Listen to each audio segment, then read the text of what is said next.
I'd like to thank the Turkish Cultural Foundation, Yurtsever, but especially Nuran Hoca for inviting me, and I was thinking of her actually when she asked me of a topic I could talk about. It's not my area of expertise, but I thought I could perhaps contribute something to this area that there is fairly small amount of information.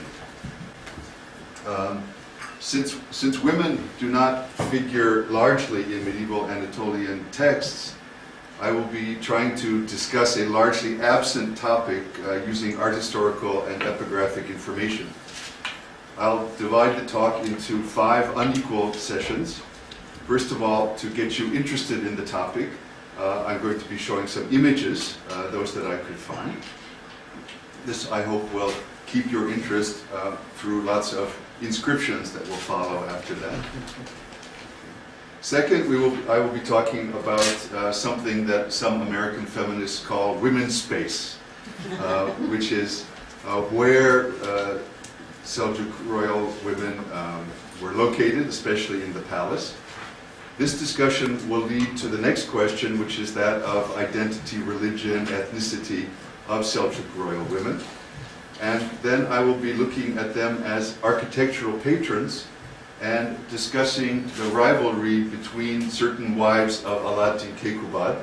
Then I will conclude with a brief regard on 2 non-royal women who are architectural patrons during the Seljuk dynasty. I don't aim to be comprehensive.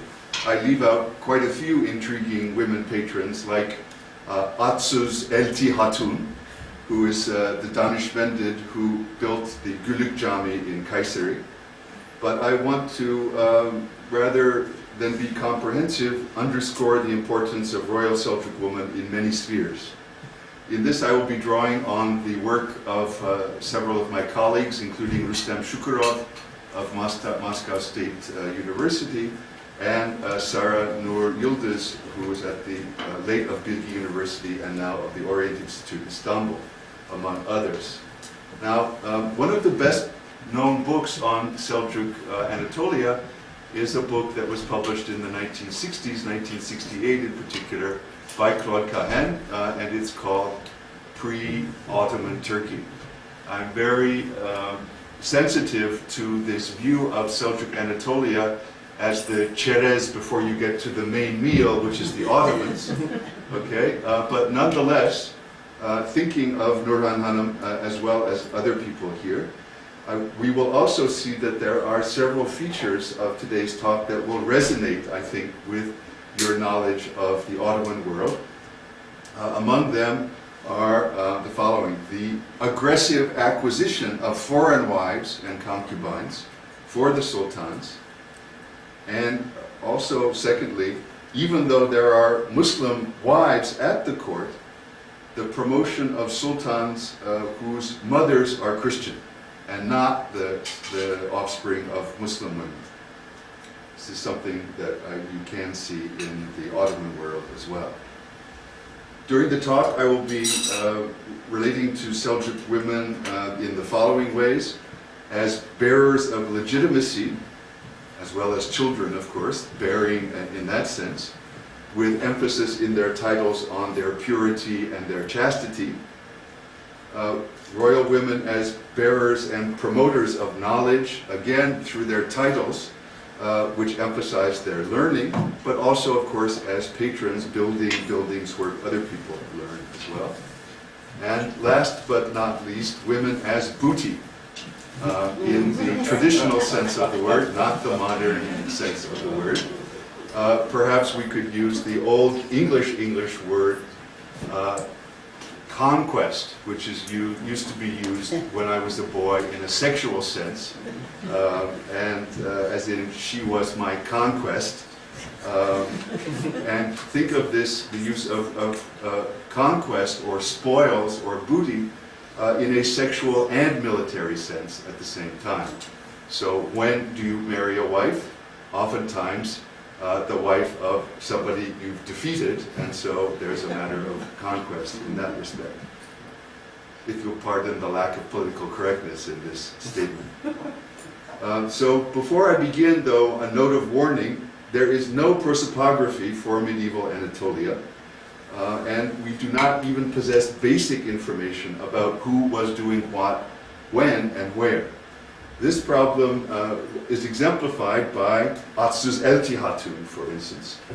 You can call her Atsuz, but you can also read her name, which is up there, as Atsuz, as some people read it, as in having no name. Now, I like to think of her as not having a horse, but she could also be viewed as Atsuz. Okay? And so we can take this name, or lack of a name, and use it metaphorically. We have a big problem with names and titles. What are names and what are titles? Men and women both have different names that they assume at different times in their lives, and use different parts of these names in different contexts. Some inscriptions, sometimes elsewhere. And certainly our idea today of the place of names in society is incorrect. Names are titles and titles are names. For instance, this is something corollary, not exactly the same thing, but both the Sultan and the Caliph don't sign their name to documents. They sign religious, pious sayings. So the Caliph of Baghdad at this time, we'll talk about him later, is Al-Nasr Lidin Allah. That's not his name. He signs this to his documents, Al-Mustasim. All of the names of these caliphs are actually religious formulas that are used and given to them when they become caliphs, and they sign their documents to them. So I would not be surprised if and when we finally found a Anatolian Seljuk royal document written in an Islamic language, because we have a couple of them written in Greek, that the signature at the bottom would be something like Al-Minna Lillah or Al-Mulk Lillah. So sovereignty belongs to God, the grace belongs to God, because this is something we see all the time on the inscriptions of the Seljuk Sultans. So this is a way of getting at the problem we have with names and titles, and so there is a big problem in the literature for the Seljuks about who is whom. This literally is the most basic establishment of facts. Those of you who have read the Siyasetname of Nizam al-Mulk, I know Orkun has because I signed it for class. The Nizam al-Mulk complains bitterly about this problem in the 11th century. Oh, people have the wrong names.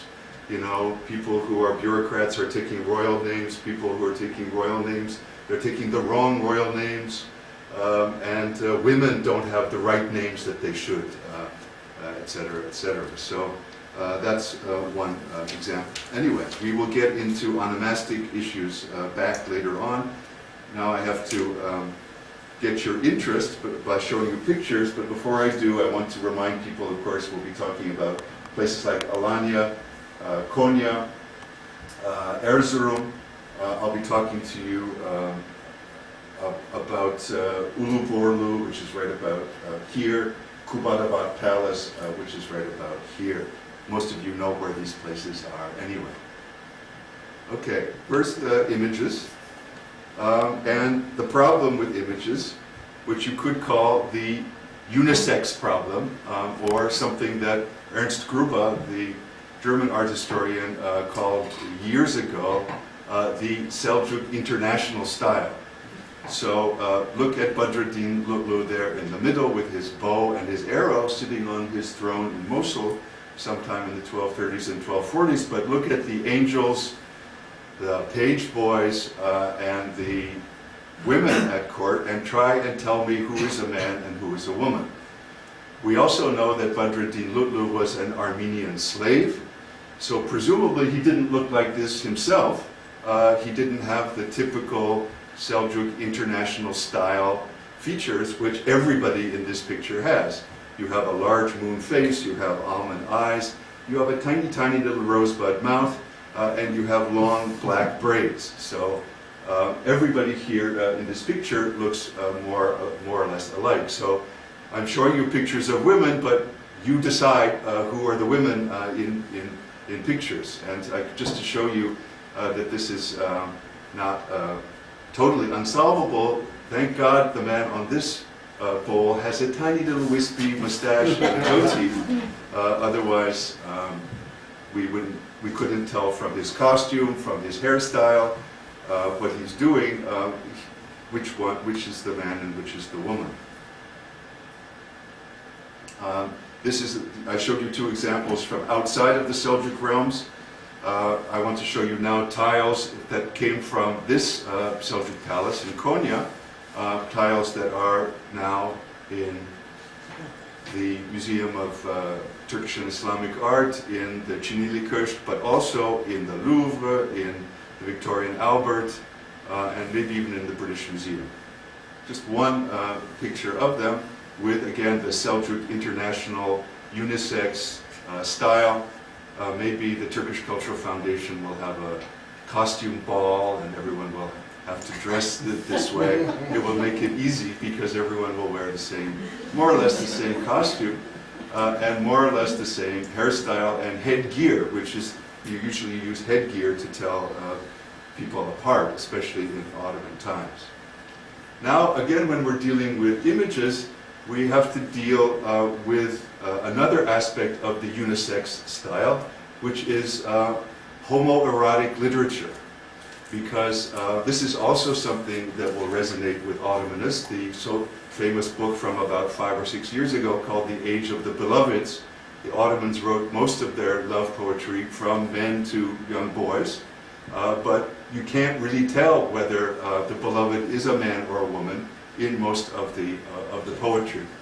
Likewise, with the Seljuk world, we have the so-called Şehrengiz literature, where a handsome young man with no beard, right?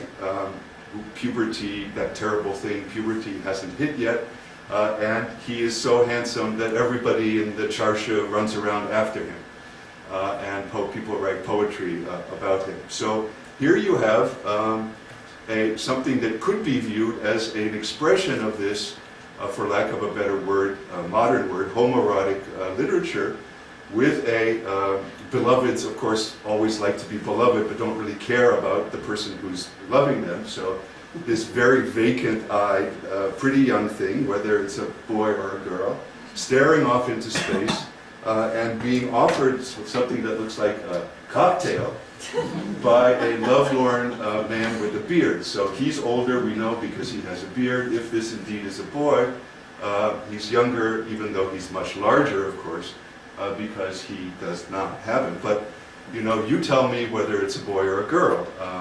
It's possible that it's a girl, although I would say probably improbable. Those of you who are interested in art history and who makes these things, this is one of the few ceramics that is signed. And it's signed by someone whose name is Ruzbek, or that is probably Oğuz Bey in modern Turkish, and one of the few craftsman signatures we have like that is recognizably Turkish. So not an Islamic name, but a Turkish name, Ruzbek. Okay, I wish we had the rest of this bowl. If you find it, please let me know. Who knows what's happening on the other side of this image, let alone what was served in this bowl. But it's at the Ethnografya Müzesi in Ankara. Luckily, we have Kubadabad, and Kubadabad tiles are incredibly interesting for the images that they give us of the Seljuk court and, to a certain extent, Seljuk women. Here is the so-called larger palace at Kubadabad, and Katerina Otodorn, and after Katerina Otodorn, Rüçhan Arık, who is the current excavator of Kubadabad, thinks that this is the throne room, next to the throne room, that this was the private quarters of the Sultan, with him and his wives and or concubines. Here, this is where many of the rich tiles are located. And probably the Rüçhan Arık 18 Mart University excavations, which have found this hammam on this side of the palace, probably confirm Katerina Otodorn's presumption that these quarters off to that side were at least partially women's space. So a space where the, as they say in Turkish, the family would have been. And these are the some of the tiles from one of those rooms, excavated, of course, a very long time ago in the 1960s. They are, I don't ask you to pick out the women in these tiles because there aren't any, but I will show you that Kubadaba doesn't help us too much in some of these images, because you have the same old problem with beardless young men versus women in the representation. The unisex kaftan, even the fur hat can be, as we saw, but the burq can be worn by women. Isn't that right, Nurana? Yes. She has done work on these Seljuk costumes as well.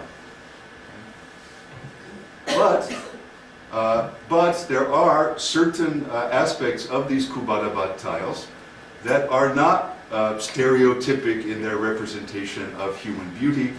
Rıçhan Arık, Professor Arık, has gone so far as to say there is Seljuk portraiture, and she has gone even further in identifying this, of course, not standard Seljuk beauty, as Alaaddin Keykubat himself. Okay. Does portraiture exist in medieval Anatolia? I don't think so, myself personally, but you have to admit, after looking at all of these very standard people, that this person has at least some individuality to him. Whether this is a portrait of somebody, the Sultan or not, we don't know, but since he's not a woman, I don't have to go into a long period about this. Mm. You do also have a couple of images that are not stereotypic of beauty. There's nothing unbeautiful about this woman, but it's her costume that tells us that she is not a young man. And I leave it up to experts, including Nurhan Hoca, on costumes to say something about this. But we know, of course, that women, whatever their dress is indoors, dress modestly when they go out of doors. So this could be an outdoor scene. She looks a little bit like an English lady who's going on the hunt. I could imagine her with her scarf, and she's got this large sort of feather in her hat. I'm not exactly sure why she's dressed this way, but maybe Nurhan Hoca can give some idea. And here's another one from the Kubadabat tiles that again shows a woman covered, but again in a very different way. And of course she's carrying fruit on her head, so presumably this is not a royal person, but what they call in Turkish movies a figuran in the story, whatever the story that is being told on these tiles. And one of the problems we have from Kubadabat is that there are long tile inscriptions, albeit fragmentary. They have never been published. So once the poetry that goes with these images is published, we will be better able to identify stories or give meanings to these images. So hang on to these images, because you're not going to see much more for the rest of the talk. Okay? One last point, and that has to do with a very modern topic, which is tattooing. And there are images on several of the unisex figures from Kubadabat that show what I take to be tattoos here on the cheeks. You will also see tattoos on hands. And I could not find an image, but we all know, the art historians among us know the treatise on fixed stars of Al-Sufi, whatever it is, Al-Kawakib al-Thabita, which shows many women with very intricate patterns, tattooed patterns, and it reminds us, of course, of tribal tattooing, which I have run into in several occasions in eastern and southeastern Turkey now, with marks tattooed on tribal women. Did you want to say? Yes, please. In Anatolia, in some parts of Anatolia, the brides... so it could be henna, you're saying? Not henna, no. Sequin. Ah. They put sequin. Maybe it comes from this tradition, because some of the traditions, live forever. So when looking at this, I remember, I think it was in yapıştırma. Yapıştırma. They call it yapıştırma. So these are like the tattoos, vacation tattoos that you take your children on holiday and they want braids in their hair or tattoos, and so they get those things. I understand. The famous Varka and Gülşah romance that is in Topkapı Palace also has many depictions of Seljuk unisex style, including, of course, the heroine of the romance who goes into battle, of course, so you really can't tell who's fighting whom in the battle scenes, but we do have a couple of scenes like this one where you can see non-stereotypic representations of women, including the older woman there on the left. And for those of people who are interested in tents, we know that tents are extremely important as spaces for palatial spaces. Not only simpler tents like this, but things that are closer to Clavijo's depictions or descriptions of the tents of Tamerlane in Samarkand, really constructed tents that have fabric stretched over them.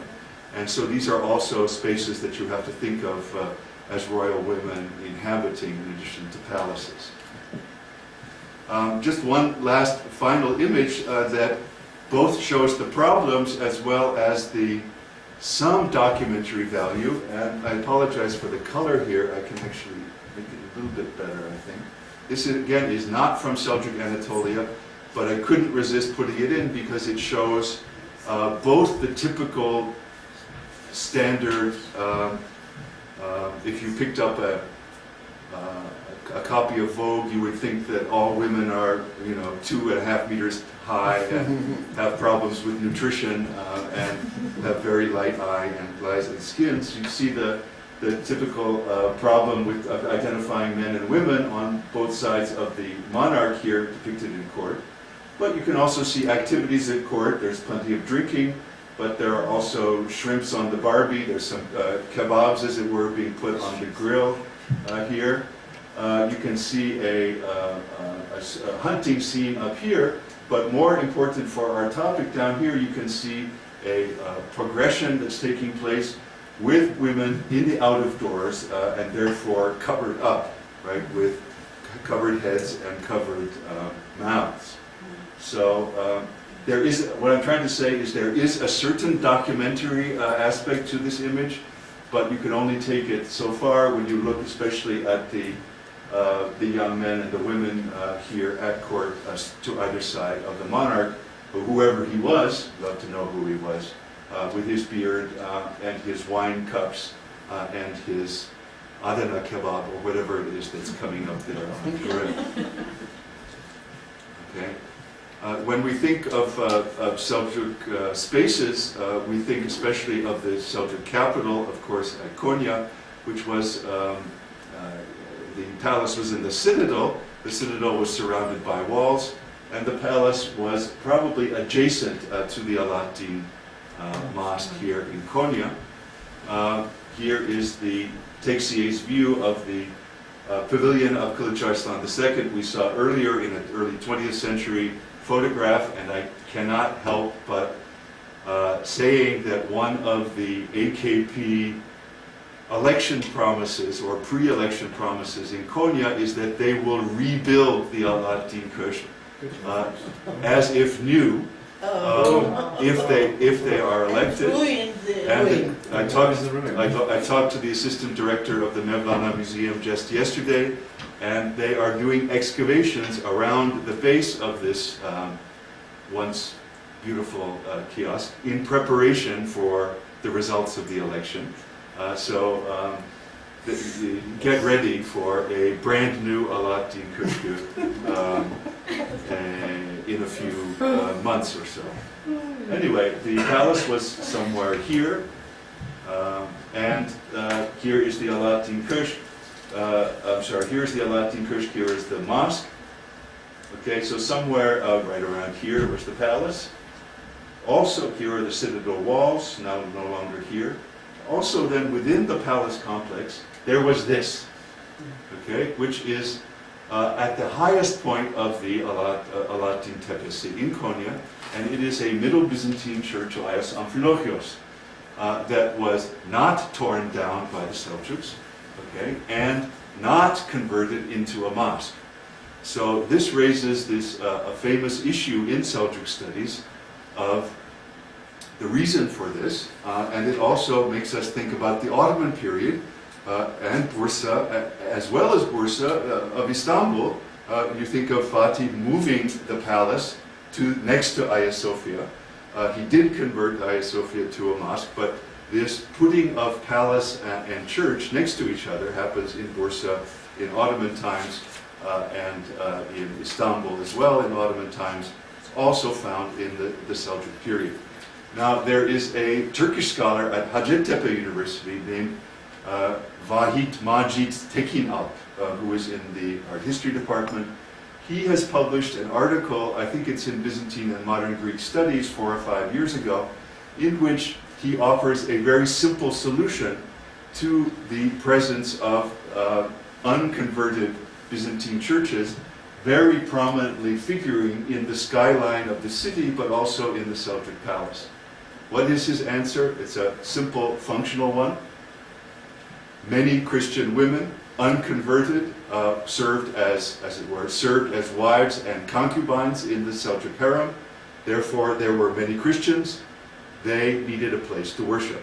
So this is, in a nutshell, this is the thesis that Macit has put forward, and Rustam Shukurov and others have expanded upon this, giving examples from places like Bayburt, where there's also a seemingly 13th century Trabzon-type church built in the citadel at Bayburt when it is under Seljuk control.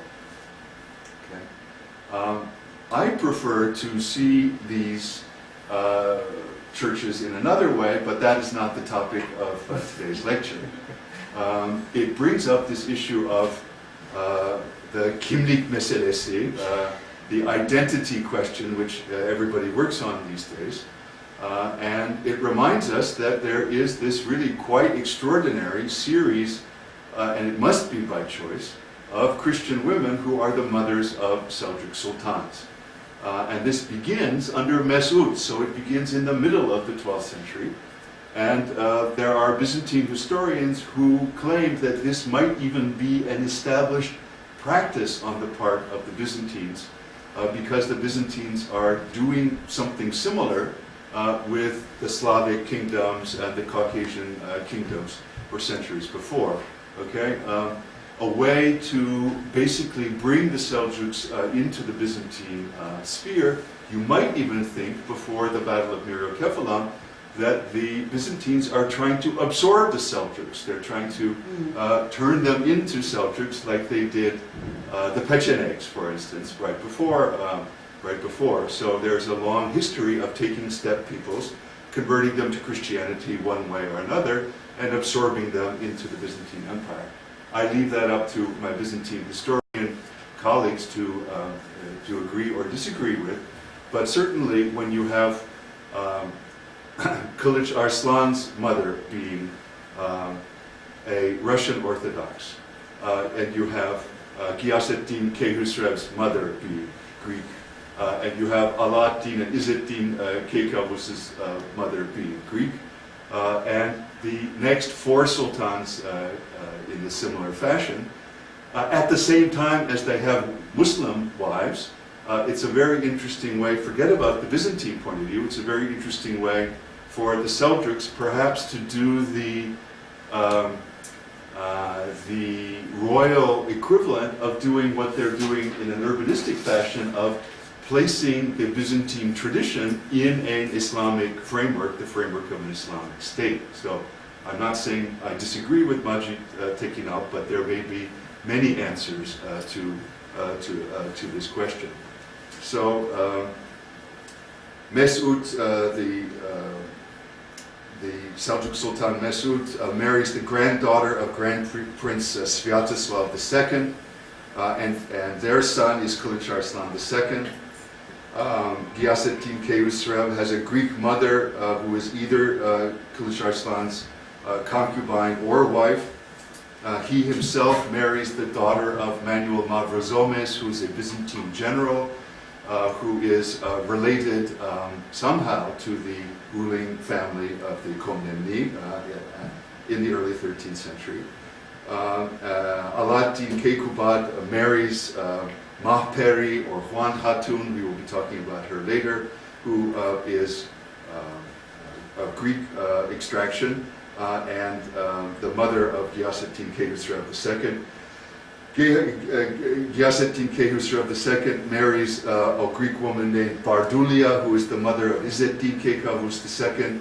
He also marries Gurja Hatun, the Georgian woman, who's probably the same person as Tamar, we'll see her later.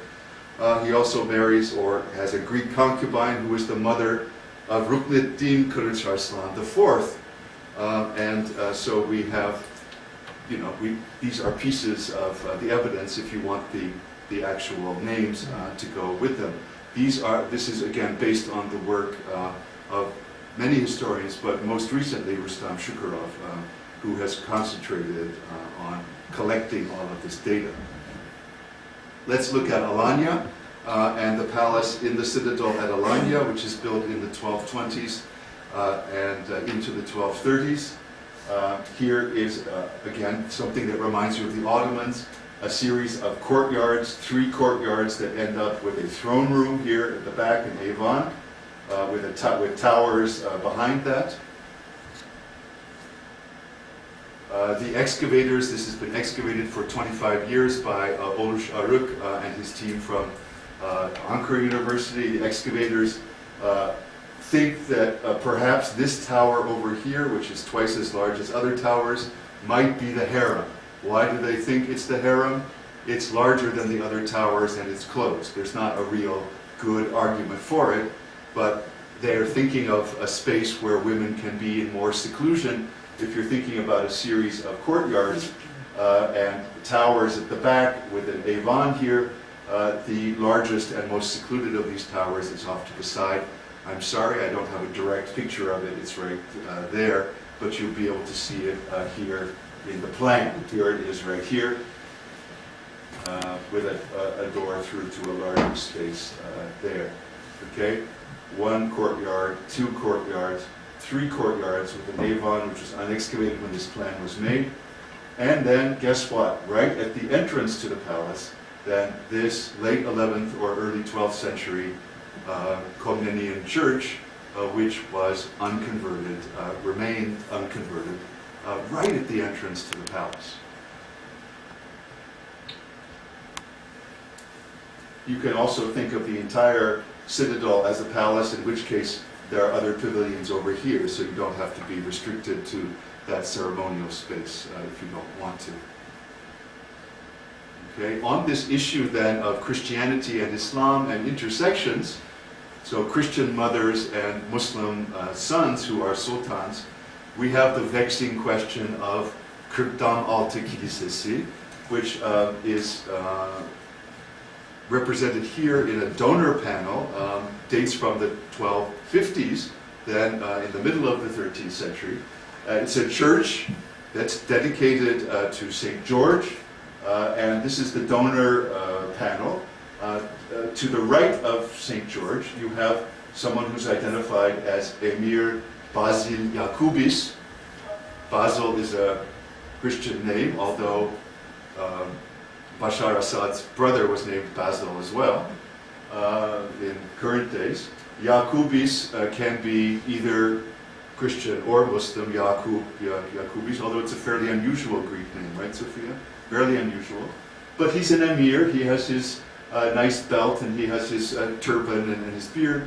We have Christian men serving as emirs in the Seljuk army, that's no problem.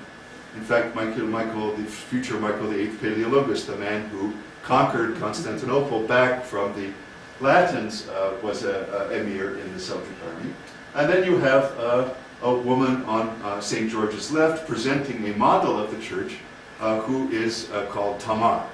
Okay, so is this Tamar generally associated with Georgians and Rachel, Armenian name? Is it an Armenian name as well? Yeah. A Caucasian name that we can say. is this the same woman who is the Tamar that married Ghiyasettin Khusrav II, who is also in the Mevlevi literature as Gurju Hatun, the Georgian woman, who was, by the way, his cousin, because this is something that Ibn Bibi doesn't mention. Her father apostatized to marry the Georgian queen Rusudan. One of two cases, apostasy in Islam, of course, is punished by death. Two Seljuk men who apostatized, actually one Seljuk and one Seljuk man who apostatized to marry Georgian queens. And so actually Gurju Hatun is only half Gurju, she's actually half Seljuk. And here you can see her, or at least part of her. She has large loopy earrings and a head cover as well, and a unisex kaftan. And so in the context of Gurju Hatun, reminding you stories of the Menakeb Naameh of Menakeb al-Arafin, talking about Gurju Hatun. If she becomes a Muslim, then why is she dedicating a church in the Oklahoma Odyssey? This comes back to the prosopographical problems. Gurju Hatun, is she equal to Tamar? Is this Tamar, that Tamar? We have a hard time, and there are fierce battles along these lines. It's easy to identify these things, but it's hard to prove them. Okay. Now we come to individual, this is the part of my talk where I'd like to talk about individual Seljuk women who were famous for their piety, their learning, and for their patronage. And unfortunately, again, we start going to the period, the part of the talk where there is very little imagery to show you. This woman, talk about not a very nice name, Seljuka Hatun, but she's known this way probably because she marries into the family of, she marries into the Caliphal family. She marries a Nasr-Din Allah. And it's, I guess, so exotic to have a Rum Seljuk woman there that she's just called the Seljuk woman. But it also raises the problem of what the word Hatun actually means. Is it a title? Is it applied only to royal woman? We don't know. But she's the sister of Ghiyasettin Khusrav I. She's the daughter, obviously, of Kılıç Arslan II. And she was married, this is interesting, to the Artukid ruler of Diyarbakir before he runs off with a slave girl, and she marries the caliph on the rebound, shall we say. Thanks to her, Ibn Jubayr, the famous traveler, goes on pilgrimage to Mecca. And so we have great descriptions of her litter complete with all sorts of dangly things, mirrors, with a sort of kupa, a dome. Here you have actually a dome over her litter that has all sorts of glittery things on it.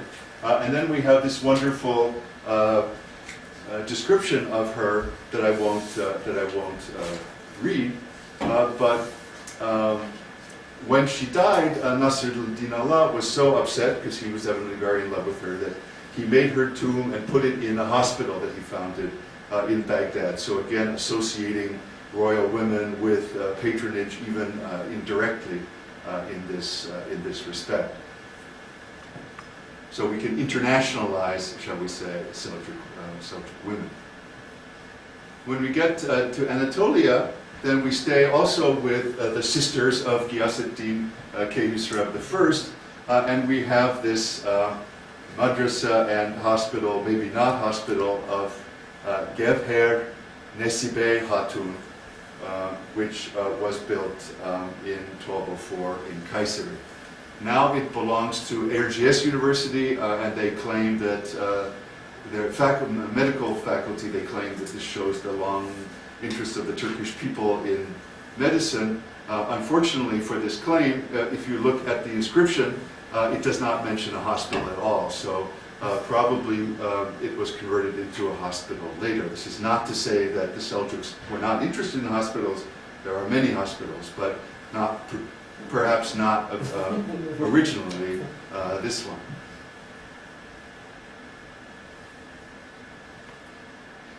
I recently was the reader for a paper for a prestigious journal that talked about this building as having being built by a woman. We know it was built by a woman from the inscription, but also because of the delicate floral decoration on the front of the portal. These women were, of course, very strong.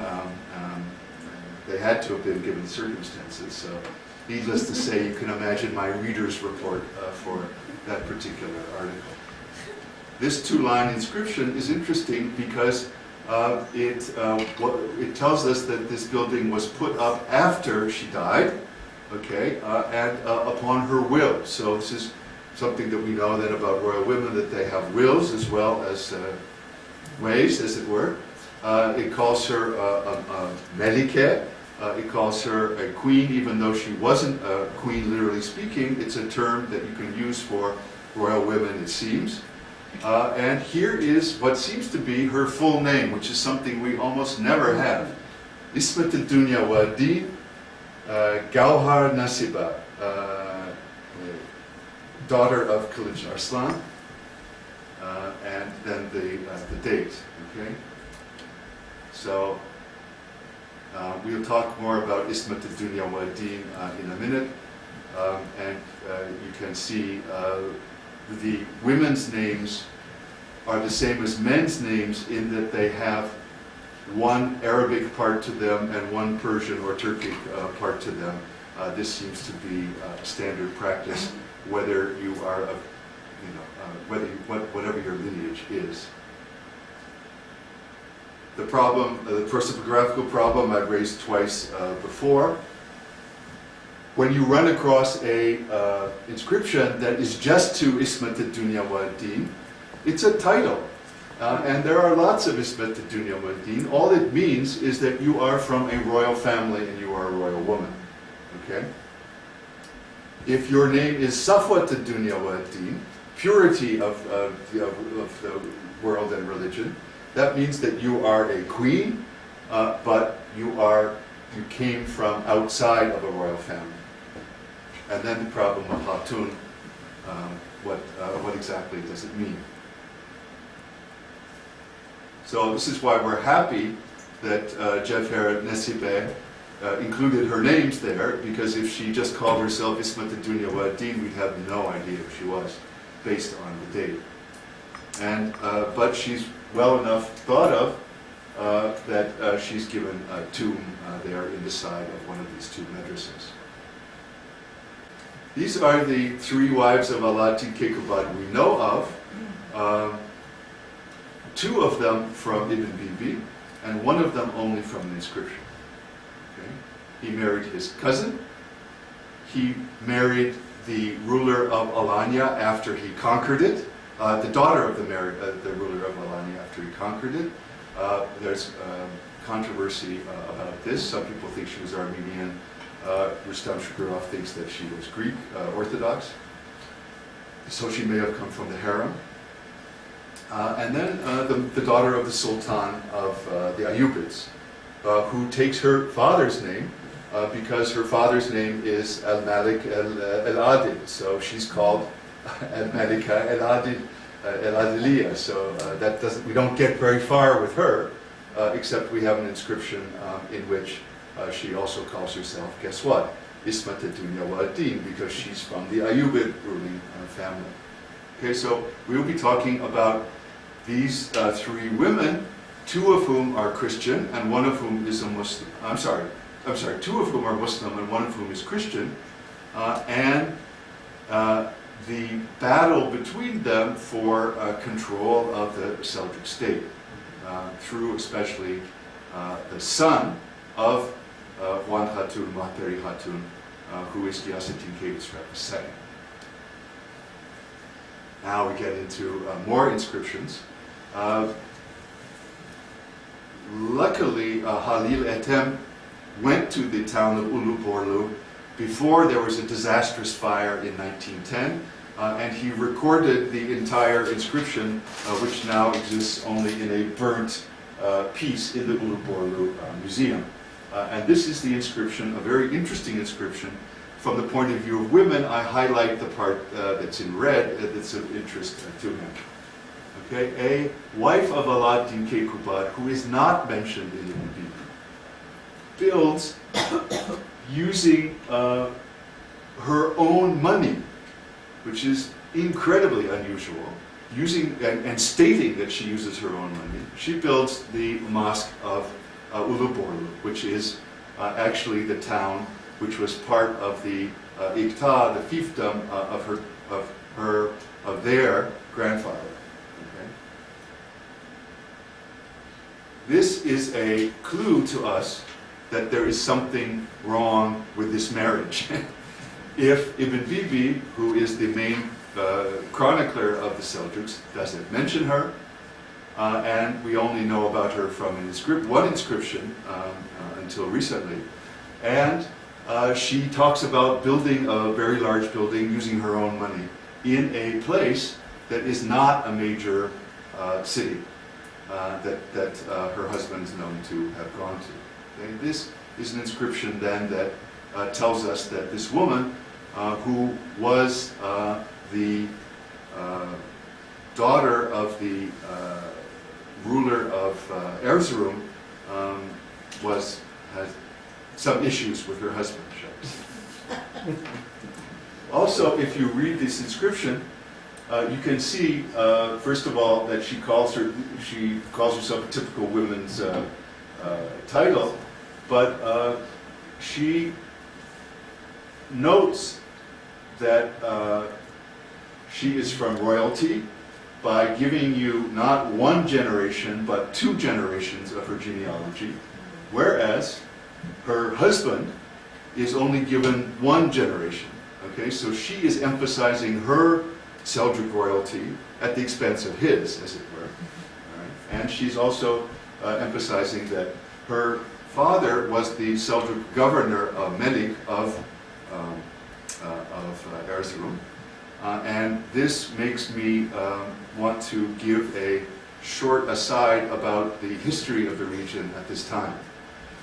Sometime in the late 1180s, Kılıç Arslan II, the Seljuk Sultan, divides his realm amongst his sons, 10 of his sons, and 1 other person, I think, who is his cousin.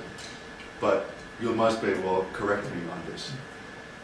And there is then, of course, a civil war, terrible period when all the brothers fight for the Seljuk throne. This makes life interesting for numismatists because there are lots of different and short reigns for people. But it ends, of course, when Ghiyasettin Khosrow I takes Konya back in 1205. He reunites the Seljuk realm, and the only one of the brothers who stays on his throne after the realm is united is the brother who is off in Erzurum, okay? And that is Tulur Shah. He stays there as the Melik of Erzurum, but he starts putting on heirs. He starts building buildings and putting inscriptions in which he calls himself Sultan.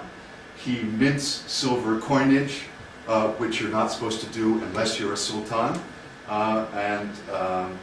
It seems obvious that he is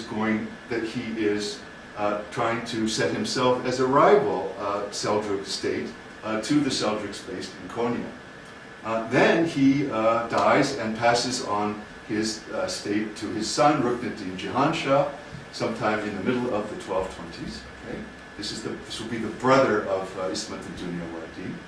And this Ruknuddin Cihan Shah makes common cause with Jalaluddin Khwarezm Shah and the Khwarezm Shahs, and it is this that leads to the famous battle of Yasud Shimen. So when you read Seljuk history, you are always told, and then the Khwarezm Shahs come in from Central Asia, and this is why the Alaaddin Keykubat does battle. I think it is the fact that it's the 2 of them together that are allied. If the Seljuks are defeated, that means that there will be another Seljuk dynasty that is ruled from Erzurum that will be puppets of the Khwarezm Shahs. So if you bear this in mind, it makes sense that what happens after the Battle of Yassıçiğmen, things that we know of from other historians other than Seljuk historians, and that is basically that, and here we go into sort of not miniseries territory, but Greek tragedy territory. Alaaddin Keykubat goes to Erzurum, kills his male cousin, and marries his female cousin. Okay, so she is, like Mahperi Hatun, a spoil of war, and there actually are two sources that tell us that before the Battle of Yassıçiğmen, Alaaddin Keykubat had asked to marry her and had been denied. And you could see why this would have happened, because if he had married her cousin, this would have meant that he would have taken over Erzurum. Okay, so this backstory, as they say in the movie business, helps us explain the motivations for her perhaps not being happy to be married to her cousin after the Battle of Yassıçiğmen forcibly, and why she's never mentioned in Ibn Bibi, and why she ends up passing her days in Uluborlu, okay, and perhaps getting involved with Mahperi Hatun in the poisoning of Alaaddin Keykubat, which happens in 1237. The plot thickens. This is a lot to talk about from one firm inscription. The Christian wife, okay, part 2 of our mini-series. Mahperi Hatun, who is also called Huand Hatun. Huand from the Persian verb huandan, which means to read, and it's a later title that's used by Timurid emirs like Juan Demir, right? She calls herself in her inscriptions Huand Hatun, the learned woman, but thank God she also calls herself by a name that we could call a name, which is Mahperi, so moon fairy. But that is not really a name that you could really associate with a Greek concubine of the Armenian ruler of Alanya, or the daughter of the Armenian ruler of Alanya, Kirvart. It's probably a name that was given to her after she was married to Alaaddin Keykubat anyway. But at least it's an individual name we have. She is a great patron of the arts. She builds a patron of architecture. She builds quite a lot, including this very nice caravanserai, which, thanks to the Vakıflar, doesn't look at all like this anymore, but looks completely new. And its inscription is interesting because it shows us, of course, two things. First of all, she is not a royal woman, because this way, so she's called herself Safwat ad-Dunya wad-Din and not Ismat ad-Dunya wad-Din. And it shows you her index of importance in that she is the Valide Sultan. It's her son who is the Sultan, and she wants to let you know.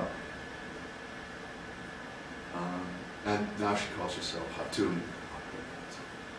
Notice the date. It's the date right after her husband has died. And I put that in the passive tense because there are many ideas as to who killed Alaaddin Keykubat. He died in 1237 in Keykubadiye, outside of Kayseri, in a palace, after falling ill after eating a meal. I think there was chicken at the meal, but there is a strong suspicion that, this is according to Ibn Bibi, that the Seljuk vizier named Saadettin Köpek was the person who did him in. However, I would like to include Mahperi Hatun in this plot because it's her son who turns up to be the next sultan. And also, I want to include Ismat ad-Dunya wad-Din into the plot of the melodrama because according to Ibn Bibi, the other children, including the children of Al-Malika al-Adiliya, the Muslim wife from Syria, are strangled, okay? And guess where they are strangled? They are strangled in Uluborlu. Okay, so this is why I would like to include the unhappy cousin from Erzurum into my story. Wan Hatun, but to return to Wan Hatun, she's most famous as a patron of the arts in this incredible complex that I show you in Kayseri. All of you know it. It has a madrasa on one side, a mosque on the other, and her tomb right here in the middle. And in her tomb, there is an incredible inscription. And I beg your forbearance to look at yet another inscription, but these are great sources of information. And if you are laughing at this inscription, you have to understand all of these titles rhyme, so they make a little bit more sense than if they do in English. Okay? You'll notice all of the traditional epithets of women. They are pious, and they are innocent, and they are faithful. They are chaste, and they are pure. But also, she calls herself the Maryam al-Anan. She is the Mary of her time. Okay? And we know, in addition to giving herself an Islamic name, the Khadija of the age. And we know from a letter that her son wrote to the Latin king of Constantinople at this time, asking for his daughter's hand in marriage. We know from this letter that she, at least he says in the letter, that he doesn't have to worry about his wife, that his daughter converting to Islam. My mother is Christian and she lives in the court. Okay, so here we go back to the same problem we ran into with Gurja Hatun and Tamar in Kırkdam Altı Kilisesi, where you have, what Rustam Shukurov in his article called split personalities, or people who are Christian in certain times and Muslim in others. I don't want to go into the psychological aspects of this, bipolarism, drugs, ways to cure this. I'm being very facetious about this, but it's a very interesting thing that a woman will, Valide Sultan will bury herself in between a mosque and a madrasa in a purely Islamic context, give herself Islamic titles, but also make reference to Christianity in a way that is not found anywhere else. And also, she refers to the fact that she paid for this herself. Okay? Just like the fellow wife. This is a rhyme. This is why it's so funny. It's a funny rhyme there. It's a bad rhyme. And this makes, along with the style of the writing, makes people think that she lived for a long time, and this was probably put up after her son had died, and she had to pay for her own tomb. So later on in the 1240s, perhaps the date of 1248. Because also in Kayseri, you never thought Kayseri was such an interesting place, did you? We have this amazing tomb, which is the tomb of the third wife, okay, of Al-Malika al-Adiliya, which was put up in 1248, all right? Long time, 10 years after the murders of herself, and her children. And for some reason, it's known as the Çifte Kubet. Evidently, there was another tomb tower here somewhere else. The inscription of the Çifte Kubet is really amazing. So I give it to you in its entirety. Luckily, they wrote in English back then, so we can read it. This is the tomb of the happy, deceased, learned, ascetic queen. What is her name, of course? Isbat ad-Dunya wa Din. So we had no idea who she would be, except you have to read on to find out. Purity of Islam and Muslims, mistress of the women of the age, okay, and here we get a little bit of dueling inscriptions. The Zubaydah of her age, right? It's not quite as much as Khadija. Hatijah, of course, is the prophet's, is of the prophet's family. Zubaydah was the wife of the Caliph Harun al-Rashid, who was famous for her piety and good works. She made the Hajj route, or she built all sorts of things on the Hajj route in her time. Zubaydah of the age, possessor of the quality of excellence, Hatun of this world and the next, queen of queens, source of righteousness and blessing, daughter of al-Malik al-Adil Abu Bakr the Ayyubid.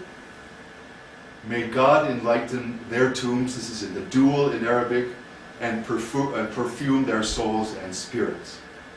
Okay? Not a mention of the Seljuk line.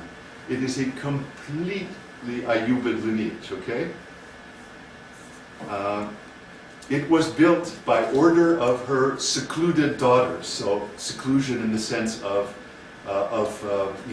again, the idea of purity, that they don't go out into the world. May God cause them to attain their wishes and better their conditions in the year 645, plus 1248. Okay, so we think that the reason for this is that the daughters of the queen who was killed as the result of this power struggle with the poisoned chicken, and the death of Alaaddin Keykubat and Mahperi's connivance with Saadettin Köpek to put her son on the throne, and I think the connivance of the other wife from Erzurum causes the total lack of connection with the Ayyubid family. But after Mahperi Hatun dies, then the daughters bring their mother's body back, presumably from Syria, where they have fled, and bury it in Kayseri. Why in Kayseri? Because Mahperi Hatun is buried in Kayseri, and has her own tomb. And I would love to do excavations around the Çifte Kumbet to see if maybe there was a large complex mosque, madrasa complex there, again in competition, posthumous competition, shall we say. Okay, so this is women as patrons, but it shows us that they are not just learned and virtuous and chaste, but they can be as down and dirty and mean and conniving as any of their viziers and their sons. And it again puts us into harem stories from later eras. Or if you want to use the dramatic metaphor, stage mothers who push their children onto the stage, things like this. This is really, for those of us who work on inscriptions, a pretty amazing set of dueling inscriptions in Kayseri, on tombs. Okay, back to wife number 3. I spent a lot of my life on the south coast of Turkey, and I started getting interested in inscriptions about 6 or 7 years ago, and going around and looking at inscriptions. And I went to the Kırkgöz, and I realized that nobody had worked on this inscription of this huge caravanserai, which is just north of Antalya, since Paul Wittek in the 1930s. So another connection with the Ottoman world. Paul Wittek, the famous Austrian historian of early Ottoman history, father of the Ghazi thesis of early Ottoman history. It's an incredibly bad inscription, very difficult to read, but I decided to work on it. Here it is right above the entrance to this massive caravanserai. Wittek read about half of the inscription. If you take a look at the inscription here, you can see why nobody worked on it since 1933. It's like a child is writing Arabic, or a craftsman who doesn't know Arabic is copying something. Okay? Add to this the fact that the caravanserai is large, but it has no decoration whatsoever. and you think that there is something strange going on here. So I put my nothing else to do in Alanya in the winter. I put myself to work, and a couple of years ago in Adalia published, they read the rest of the inscription and published it, and guess what? Ismat Dunya Wadin pops up, and she pops up together with her son, Ghiyasaddin Khedisrat II, to my mind, reinforcing this idea that they got along. I'm not with her son, I'm sorry, with Mahperi's son, Ghiyasaddin Khedisrat II, reinforcing the idea that she had a very secure place in his court, and so at least we can also know that she got out of Uluborlu, and she went to the south coast, and she had a lot of money to build a beautiful caravanserai. But probably she built, because the inscription stops at a very strange place, probably she built this after the Battle of Kurseda, when the Seljuks had been defeated by the Mongols, and so she didn't exactly have the best craftsmen to work on her inscription, or any craftsman at all to do the nice decoration on the portal. So I date this caravanserai to 1243, 1246, even more specifically. Okay? Now, she has a very, it's a very interesting inscription because this is the only Seljuk inscription from a caravanserai that actually tells you what a caravanserai is built for, unlike unlike certain people who talk about caravanserais as postal zones and military things and all like this. This calls us back to the real reason to build caravanserais, which is for people residing in it and travelers from the east and the west of the world. Okay, so it actually says people who are traveling stay in this caravanserai. So I don't doubt that Aishul Yavuz is right in saying that there are post offices and military this and that, but I still think that caravanserais are for caravans. Okay, now that I've got that off my chest, I can get back to Ismat Dunya Wadin, whom I think is the Ismat Dunya Wadin who came from Erzurum, right, the cousin. Okay, and she has great title. She is the pearl of the crown of the nations, Durra Taj al-Muluk, and she's exalted as Sitt al-Aliyah. She calls herself Sitt here, not Khatun, queen of the climes of the world.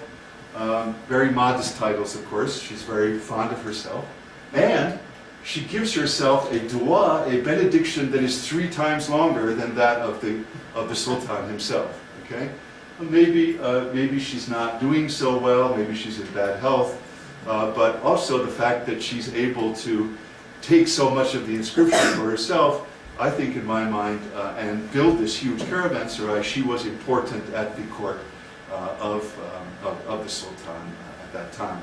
So this is my last piece of epigraphic evidence for the plot that involves the three wives and the succession struggle at the death of Alaaddin Keykubat. I'll skip over that. I mean, this is too complicated, really. We're not doing epigraphy, but there is another caravanserai close by in Dere Bujak, south of Kubadabad, that is only fragmentary, that has the same inscription, so probably she also built this one. So she was probably a greater patron of the arts than even the caravanserai and the mosque show us. Okay, so to end and try your patience with 2 more inscriptions, I want to talk about non-royal women as patrons and 2 problems. Because we have 2 women who build buildings who we can't really figure out who they are. So there are lots of things to talk about, there are lots of things to do, even though the evidence is so fragmentary. The first example is, of course, the famous Kadınhan. There's actually a ilçe, a sub-province in Turkey called the Woman's Caravanserai. It is called it because there is an inscription over the entrance to it that mentions a woman. And has a date, 1223. And it says the following: As Sultani, God bless the Sahiba Razia Khatun, daughter of Mahmud in the year, the Islamic year equivalent to 1223. No mention of a sultan, which is completely impermissible in the Seljuk in the year 1223. Very, very badly written, and we don't. She is called the owner. She is called a Hatun, so maybe she is a Jariye, maybe she is a concubine, maybe that's what Hatun means, royal woman in the sense of belonging to the court. Added to this problem, we have a Vakfiye of this caravanserai, but it was copied in the 15th century. Okay, and in the 15th century copy, she is called Devlet Hatun. But she's not called Radia Khatun. And it talks about the endowment of lands around the caravanserai. So if you go on the internet and you type in Kadinhana, you will find out that her real name was Devlet Khatun and she owned lots of land around here. I have not read the Ottoman copy of the Seljuk Vakfiye, so I can't say anything about it, but this is a problem. But it also shows us that women who are important, but not necessarily wives or mothers of sultans, are important, can be important patrons of the arts. And maybe, she is a member of the court. Finally, an inscription from Kütahya, the earliest Seljuk inscription from Kütahya, the first indication that we have that the Seljuks actually had Kütahya in their hands in the year 1233. Which is, Sofia, fairly early, right? If you're thinking about the Laskarids there in that region. Okay, there is a problem with this inscription. I have not seen it in person. I have Caroline Finkel was kind enough to give me this image, which is not high enough resolution to read whatever it is that she built. There is a distinct possibility then that this is an inscription that was transported to a Kaplaja, to a hot springs outside of Kütahya later on, because building bathhouses is not a high status thing to do. I'm reminded of this famous saying in Turkish that I learned from my Red House Turkish English dictionary. Annem dediğin kadın hamam annesi Kel Fatma değil mi? Said when overpraising somebody. So the woman you are calling my mother, i.e. somebody that you like, is she not bald-headed Fatma, the keeper of the woman's bathhouse? We do not necessarily associate then building hammams by themselves with high-status women. Again, I'm being facetious, but that's the point. But here we have an important woman. She's the daughter of the Hajib, the chamberlain, Ramadan, and she calls herself a Khatun.